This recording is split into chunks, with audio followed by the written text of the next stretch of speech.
আসসালামু আলাইকুম রহমতুল্লাহি ওবারাকাতুহু। সম্মানিত দিনী বৈনকলরে আজকে কয়েকটা আয়াতর অনুবাদ আর তোরা ব্যাখ্যা করবো ইনশাআল্লাহ। সূরা নাহলর 125 নম্বর আয়াত আল্লাহ সুবহানাহু ওয়া তাআলা কইরা, মানুষকে তোমার প্রতিপালকের দিকে আহ্বান করো হিকমত ও সৎ উপদেশ দ্বারা, আর তাদের সাথে তর্ক করো এবং তাদের যুক্তি দেখাও উত্তম ও গ্রহণযোগ্য পন্থায়। আল্লাহ সুবহানাহু ওয়া তাআলা আল্লাহ নবীরে আর কি বুঝাইয়া দিরা কিলাখান মানুষের লগে ব্যবহার করতা আর কিলাখান আর কি দিনের দাওয়াত দিতা। তো সেটাতে আল্লাহর দিকে আর কি মানুষরে কিলাখান আর কি আল্লাহমুখী করতা সুন্দর করে হিকমাত আর কি আর সৎ উপদেশ বালা উপদেশ দ্বারা। আর তাদের সাথে তর্ক করতে যাতে মানুষ আছে না নিহন ঝগড়া যাতে সাধারণ কথারে ফেস লাগাইয়া ঝগড়া বিবাদ করব, ইলাখান ঝগড়া বিবাদ না করিয়া কি শান্ত মনে তর্ক করতা, যুক্তি দেখাইতা আর গ্রহণযোগ্য পন্থায় আর কি যেলাখান তারা অ্যাকসেপ্ট করে ওলাখান আর কি শান্তির ধর্ম, ইসলামের লাগে শান্তির ধর্ম, শান্তিতে আর কি উত্তম পন্থায় উপদেশ দিতা। তো এটা উন্মত হলো লাগে একটা আর কি উপদেশ শিক্ষা। এটা মানুষ অনেক বিভ্রান্তর মাঝে আছে, মানুষ অনেক ভুল করে, নিজেও হইতে পারে না যে মানুষের যে জীবন যার কি মানুষের জীবন শেষ হইয়া গেছে, শেষ হয়ে যার আর কয়দিন বাঁচব, কয়দিন আছে, এই সময়টারে যে কিলাখান খামো লাগানি আল্লাহর দিকে আগ্রহী হওয়া, এটা তো মানুষে জানে না, গাফলাতির মধ্যে আছে। তো এটা তাকে যেমন আল্লাহর দিকে আহ্বান করতে হইলে মানুষকে উত্তম আর কি পন্থায় ভালো ব্যবহার করিয়া উত্তম পন্থায় ইয়ে করা লাগে। সূরা রুমর 17-18 নম্বর আয়াত, সূরা তাহার 100 নম্বর আয়াত আল্লাহ সুবহানাহু ওয়া তাআলা কইরা, তারা যা বলে সে বিষয়ে তুমি ধৈর্য ধারণ করো এবং সূর্যোদয়ের পূর্বে ও সূর্যাস্তের পূর্বে পবিত্রতা মহিমা ঘোষণা করো এবং রাতের পবিত্রতা মহিমা ঘোষণা করো এবং দিনের প্রান্তসমূহে যাতে তুমি সন্তুষ্ট হতে পারো। তো এটা যেমন যখন দাওয়াত আরম্ভ করাত গেছিলা তখন অনেক জ্বালা যন্ত্রণা ও শান্তি সৃষ্টি হয়েছিল। তখন আল্লাহ সুবহানাহু ওয়া তাআলা আর কি সান্ত্বনা দিয়া হইয়ারা যে তারা কি যে বিষয়ে তারা মাতে এই সময় ধৈর্য ধারণ করার লাগি, আর সূর্যোদয়ের পূর্বে কি সালাতর কথা মাগরিবর আর ফজরের আর ঈশার নামাজের কথা হয়েছে। এই নামাজগুলো আর কি নামাজের মধ্যে ধৈর্য সালাতর মাধ্যমে আর কি অনেক আল্লাহর কাছে প্রশান্তি মিলে আর অনেক কিছু আর কি চাওয়ার যে কোনো সালাতর মাধ্যমে আল্লাহর কাছে চাইবা, আল্লাহ প্রশান্তি দিতা, সহজ করিয়া দিতা অনেক কিছু। আর সকাল সন্ধ্যার তসবিগুলাও আর কি যে অনেক সওয়াব, যেমন রাত্রের ফিরিস্তা অকল আইন কি যাইন গ্রীষ্মকালে আর দিনের ফিরিস্তা অকল আইন। তো এই সময় হলো তারা আর কি লইয়া যায় যে নমাজগুলাও লইয়া যায়, সব কিছু লইয়া যায় আর ওই সময় আর কি ডাবল হয়, একটা গীতা ইয়া পাইলা একটা গীতা লইয়া গেলা।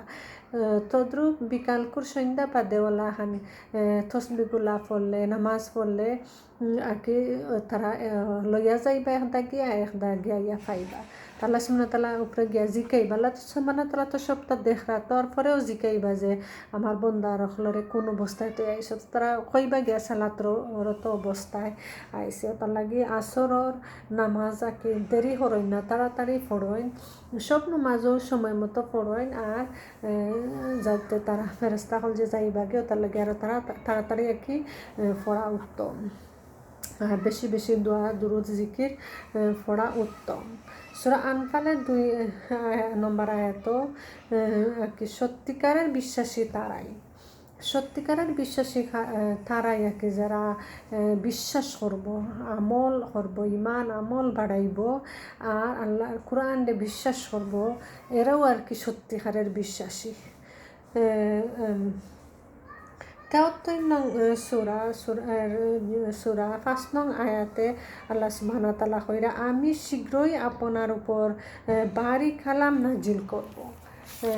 বারিক কালাম নাজিল করব আকি আল্লাহ সুবহানাহু ওয়া তাআলা কুরআনের কথা কইরা নবীরে যে সমন কুরআন আকি করার আগে ও নাজিল হওয়ার সময় কেউ বারিক কালাম নাজিল করব আকি আল্লাহ সুবহানাহু ওয়া তাআলা তাদের করি দিরা।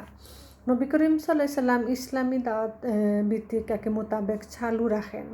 লোকেরা আস্তে আস্তে একে ওই দাওয়াতের দিকে যুক্ত থাকে এবং বুঝতে পারে যে কুরআন মজিদ কোনো পাগলের কি হতে পারে না। যেমন তারা হয়তো এটা নবী সাল্লাল্লাহু আলাইহি সাল্লাম পাগল ওলাখানা কি তারা করতো, তো তারা হয়তো না কি মানুষের যারা বুঝতো, যারা সত্যিকারের বিশ্বাসী এরা বুঝতো যে না এটা তো কোনো পাগলের কথা যেও নাই।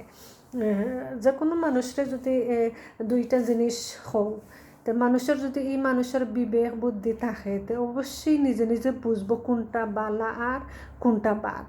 তো ওলাহা নাকি কোনটা বালা আর কোনটা বাদ মানুষ নিজে নিজেই তো বুঝতে পারে। এটা সুমহান রবের মহান কালাম, কেননা এর স্পষ্ট ও বাণী কালাম কোনো পাগলের হতে পারে না।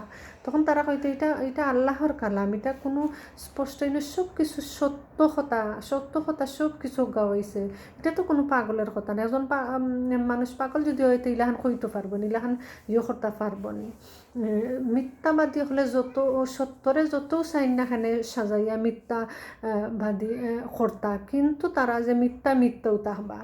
যখন লোকেরা নবী করিম সাল্লাল্লাহু আলাইহি সাল্লামের কোরআনের সততা মানতে শুরু করলো, এরপর মক্কার কাফিরগণ এটা বুঝতে শুরু করলো যে মুহাম্মদ সাল্লাল্লাহু আলাইহি সাল্লাম জাদুকরও নয়, পাগলও নয়, এর কোরআন লাগি আল্লাহর কালাম, এটা আল্লাহর কালাম। যেমন এটা তারা বুঝতে পারলো যে এটা আল্লাহর কালাম। ওই সময় চতুর্থ ওহী আসে, যেমন ওই সময় চতুর্থ ওহী আসছে কোরআনের মজিদের ৭৪ নং সূরা মুদাসসিরের আর কি প্রাথমিক ৩০ আয়াত হিসাবে অবতীর্ণ হয়। সূরা মুদাসসিরও ৩০ আয়াত আর কি অবতীর্ণ হয়েছে। যে সময় তারা ওই সময় হয়, যে সময় এটা তারা এটা নিজে রচনা করছেন, নবী সাল্লাল্লাহু আলাইহি সাল্লামে যে নিজে রচনা করছেন করিয়া তারা বলা বলি আরম্ভ করছে। তখন আর কি আল্লাহ সুবহানাহু ওয়া তাআলা সূরা মুদাসসিরও ৩০ নম্বর আয়াত আর কি ৩০টা আয়াত অবতীর্ণ করছেন যে এটা কোনো আল্লাহর তরফ থেকে, আল্লাহর আরশ থেকে আইছে ওলাহানা কি করিয়া। তো 29 আয়াত দিকে 30 আয়াততম আয়াতের দিকে মনোযোগ দেন, যা হলো ৭৪ নং সূরা মুদাসসিরের 30 নং আয়াত। তার উপরে রয়েছে আর কি 20তম ও 25তম আয়াতের মক্কার কাফেরদের যে পুগান্ডার উল্লেখ করা হয়েছে, যাতে বর্ণনা হয়েছে যে নবী করিম সাল্লাল্লাহু আলাইহি ওয়াসাল্লাম বর্ণনা করেছেন জাদুর ওই কোরআনের নবী।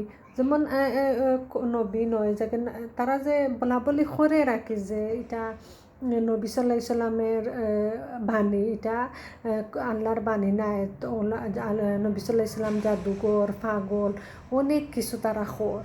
তখন আল্লাহ সুবহানাহু ওয়া তাআলা কইছে নাকি তুমি কোন পাগল নাই, তুমি আল্লাহ আকে সান্ত্বনা দিয়া, নবী সাল্লাল্লাহু আলাইহি ওয়াসাল্লামের সান্ত্বনা দিয়া বুঝাইয়া দিরা যে এটা জিবরাইল আলাইহিস সালাম লইয়া আইসন, ওহী লইয়া আইসন নাকি সূরা মুদাসসিরের 30 আয়াত বুঝানি লাগি। আর সব কিছু তারার বিরুদ্ধে যে নবী সাল্লাল্লাহু আলাইহি ওয়াসাল্লামের বিরুদ্ধে তারা এই যে ষড়যন্ত্র করছিল, আর নবী সাল্লাল্লাহু আলাইহি ওয়াসাল্লামের বিরুদ্ধে তারা বলি করছিল কোরআন সম্বন্ধে, এটার কি উত্তর দেয়া দিছেন ও আয়াতগুলার মাঝে।